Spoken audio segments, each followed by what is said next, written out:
this is going to be a little bit of a whistle-stop tour through the future landscape of the FRC Path examinations. Uh, so we will mostly be focusing on the key phrase at the moment, which is reducing the assessment burden. So what does this mean? How might this look for the FRC Path? So this phrase is applicable not only to trainees, to our exam candidates, it's also applicable to our examiners who are members of the college.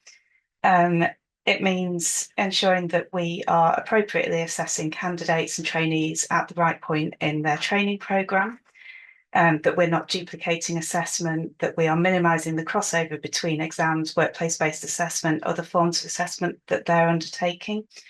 It also means we're making the most effective use of our examiners' time as part of this process.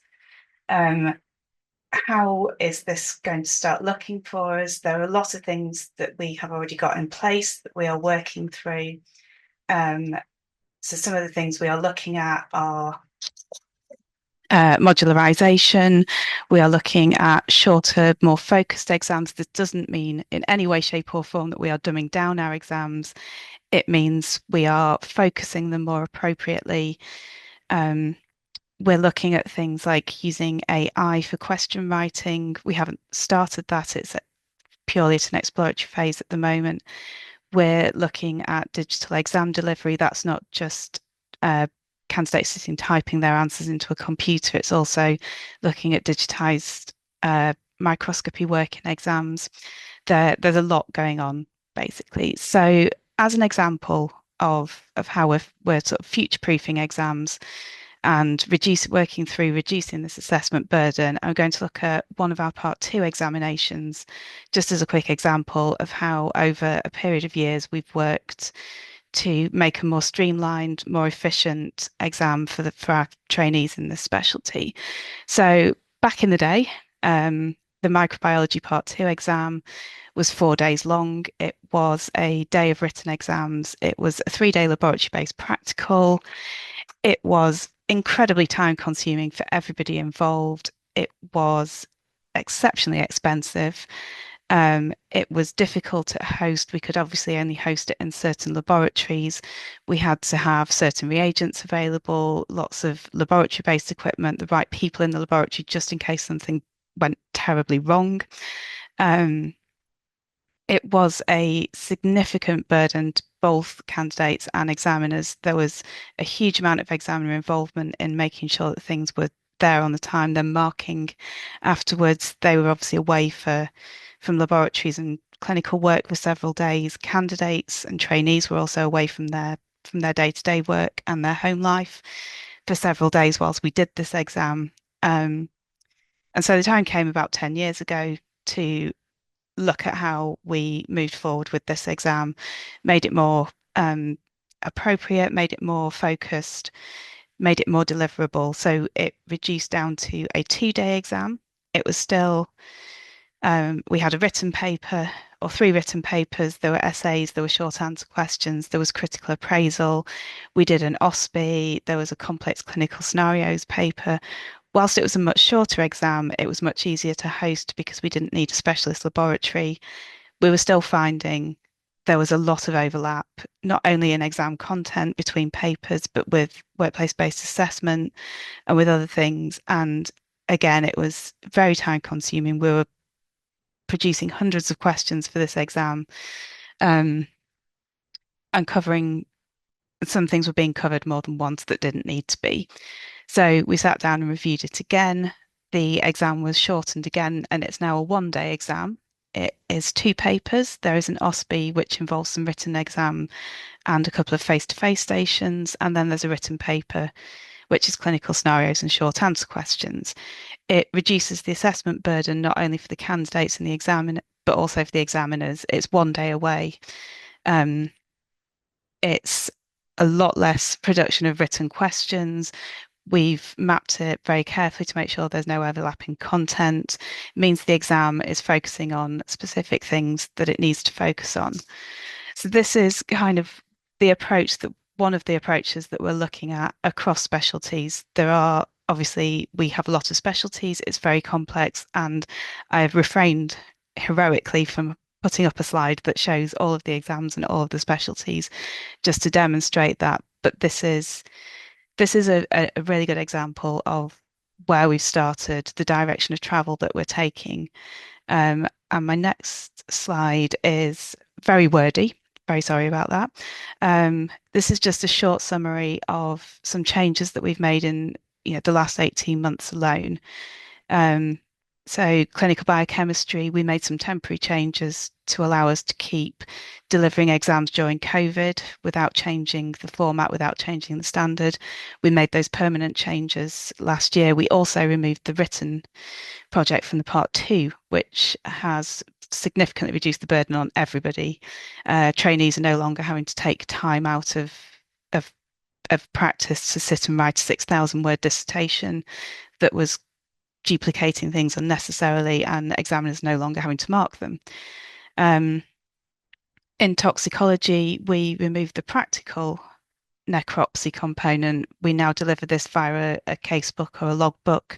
So candidates for the part two in toxicology, rather than having to do an actual necropsy on the day of the exam, now send in their logbook of a predefined number of cases that says that they've got exposure to the relevant range of cases that they're likely to see in practice that could have come up in an exam. This is reviewed by two examiners to make sure that they are doing appropriate cases, they're doing the right things, and then they're allowed to progress on to do their practical exam.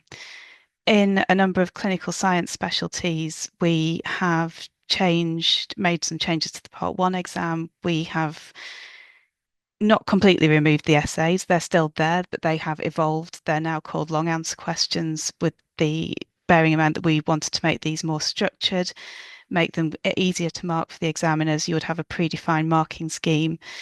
We've removed the closed marking scheme, which was a global judgment on candidate performance. This is now, it's very objective. There's a certain number of marks, and these marks are determined against what we're expecting candidates to be saying as part of this, as part of the review in the clinical sciences as well, to sort of streamline all these specialties to try and make them as similar as we can. We have modularized a number of part two specialties. So currently, candidates would have to take and pass two components for an exam in one sitting. We've now changed that so that they're all in line with each other. If you pass the oral or the practical component, you can retain that. You don't have to resit that exam. And the final change that we have had approved rather than is in progress, the GMC have recently improved a significant overhaul to the paediatric and perinatal pathology part two exam.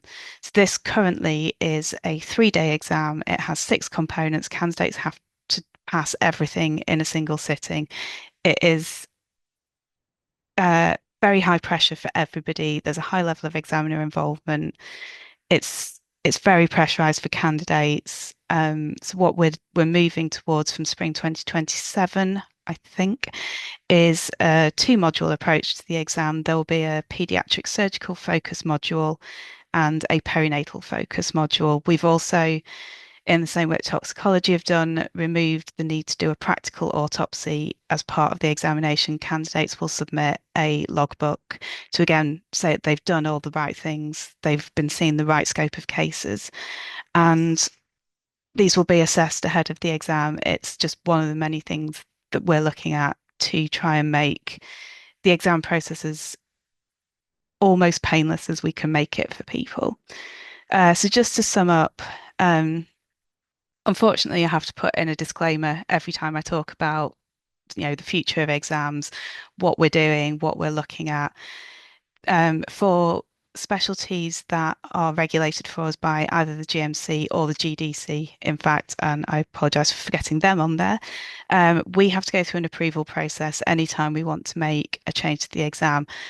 We can consult on it internally, but we cannot put any information into the public domain until it's been approved by our regulators. They get very funny about that.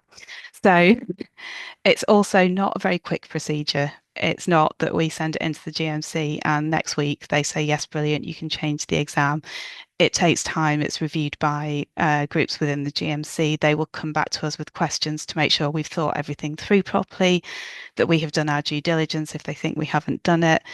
Um, Sometimes there's something that isn't clear that they want some clarification on, and the end-to-end process can be a good few years from when we first say, you know what, I've had a really good idea about this exam to this is not quite the original very good idea, but it's almost, or it's better than, and things have evolved as we go along. So things we are doing at the minute is we are continuing to review all of our exam content and structures, making sure everything is still fit for purpose, making sure that we're still assessing the right things at the right point. This also means that we're carrying out an ongoing review of assessment burden to both candidates and examiners. We are obviously incredibly grateful to any of the time that our examiners give us to act as an examiner for the college exams. We really hugely appreciate the knowledge, the expertise, everything that they are willing to give to us. Um, so we do keep needing to bear in mind the fact that this is being done on people's own time as well. So that's the sort of thing that comes into play when we're talking about it. And obviously, as much as we're talking about reducing the assessment burden, nothing is free in this life, sadly. So we do have to keep a review of the financial aspects of the exam process whilst we're going through that. I think that's everything from me. So